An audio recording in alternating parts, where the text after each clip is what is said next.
Olá pessoal, eu sou Ana Luísa Reale, sejam todos muito bem-vindos ao nosso canal Direito com Elas. E no vídeo de hoje nós vamos falar sobre a emenda constitucional de número 125. Olha que importante o assunto de hoje, pessoal. Nós vamos falar sobre uma alteração que a nossa Constituição Federal sofreu por meio dessa emenda constitucional de número 125. Ela foi publicada em 15 de julho de 2022 e ela, pessoal, instituiu no recurso especial o requisito da relevância das questões de direito federal infraconstitucional, né, como um requisito para a admissibilidade do recurso especial. Então, gente, é importante que a gente considere já num primeiro momento que essa modificação, ela vem para a gente aí como um mecanismo de filtragem no sentido de o que deve subir ao Superior Tribunal de Justiça, porque nós estamos falando aqui do recurso especial, sabemos que é o STJ, o nosso Superior Tribunal de Justiça, que julga recursos especiais, né? Essa inovação, né, gente, não é algo extremamente inédito em nosso sistema, porque nós estamos falando aqui desse requisito da relevância e ele é algo bastante semelhante à repercussão geral que existe desde 2004, também oriunda aí de uma emenda constitucional, né? Eu me refiro à emenda constitucional de número 45 de 2004, que institui o requisito da repercussão geral para o recurso extraordinário, né?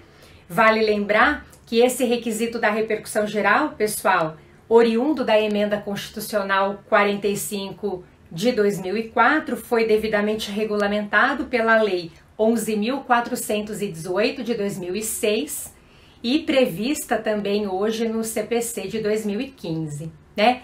Então, o requisito da relevância, pessoal, ele vem pra gente no contexto como se fosse um mecanismo mesmo de filtragem para que seja verificado ali o que deve ser efetivamente julgado pelo STJ. Aí você vai me dizer o seguinte, mas por quê, né? Qual a necessidade desse mecanismo de filtragem? Qual a necessidade dele existir? Qual a função do STJ nesse contexto? Então, por exemplo, quando o recorrente interpõe um recurso especial, qual a função do STJ nesse sentido?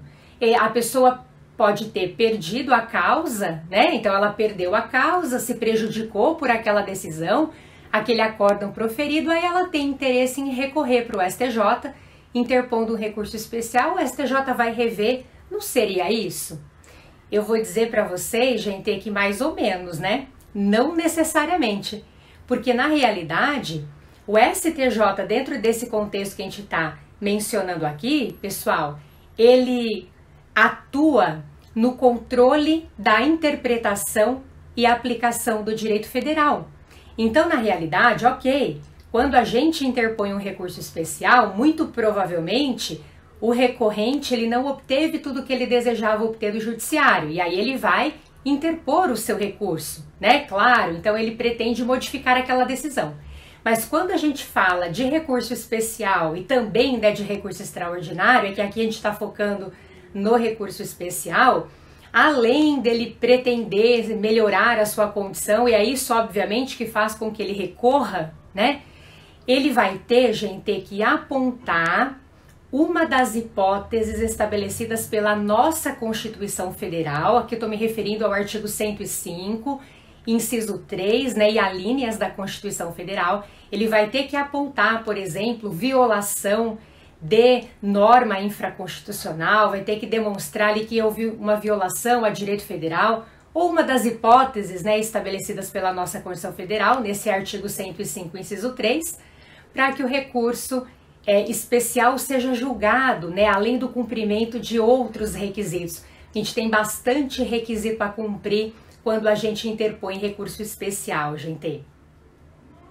Então, nesse sentido, esse mecanismo vem pra gente, pessoal, esse requisito da relevância, ele vem pra gente para que o STJ, né, de fato exerça o seu papel de atuar aí no controle, né, da interpretação e aplicação do direito federal, né? Como é que o direito federal está sendo aplicado ali, né, envolvendo todo o território nacional. Então, na realidade, essa modificação vem nesse contexto. Nós estamos nos referindo a uma alteração que aconteceu no texto da Constituição Federal, lá no artigo 105, e ali nós tivemos a inclusão de alguns parágrafos, tá, pessoal? Envolvendo essa emenda constitucional de número 125, o parágrafo 2º do artigo 105, ele estabelece expressamente que o recorrente, ao interpor o recurso especial, ele vai ter que demonstrar o requisito da relevância, né? O tribunal ele pode não conhecer do recurso especial que está sendo manejado ali, né? Se eventualmente o recorrente não demonstrou essa relevância envolvendo o objeto daquele recurso, né?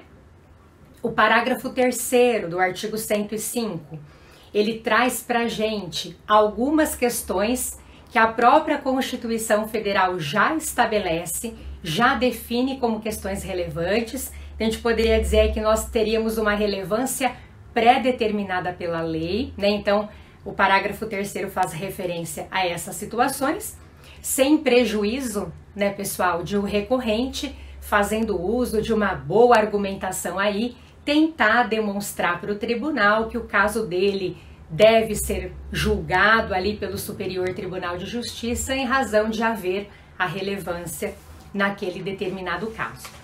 Você pode me perguntar assim, professora, esse requisito da relevância é a mesma coisa da repercussão geral do recurso extraordinário? Eu diria que não necessariamente, pessoal, tá bom? Claro que pode ser que coincida ali, né? A questão relevante com uma ideia da repercussão. Inclusive, o próprio legislador coloca pra gente, lá quando ele fala sobre a repercussão geral, o legislador traz pra gente que quando a gente tem uma decisão que viole jurisprudência dominante do STF, essa questão já é considerada, nos termos da lei, como uma questão que tem repercussão geral. E essa referência também a gente tem agora, com essa mudança que nós tivemos no artigo 105, lá no parágrafo 3º, essa referência consta também, no sentido de que se a gente tem um acórdão que viole jurisprudência dominante do STJ, essa questão é relevante e o recurso tem condição de ser apreciado, né? A gente vai ter que cumprir os demais requisitos estabelecidos pela lei para que o recurso seja conhecido e julgado ali, mas haveria possibilidade dele ser julgado em razão disso.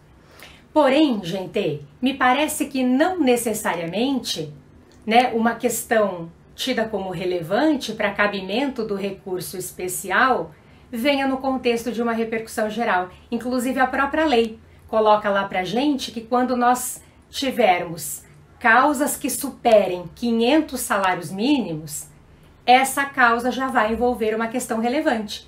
E isso pode ser relevante para o recorrente, sim, mas pode não ser relevante para a sociedade como um todo.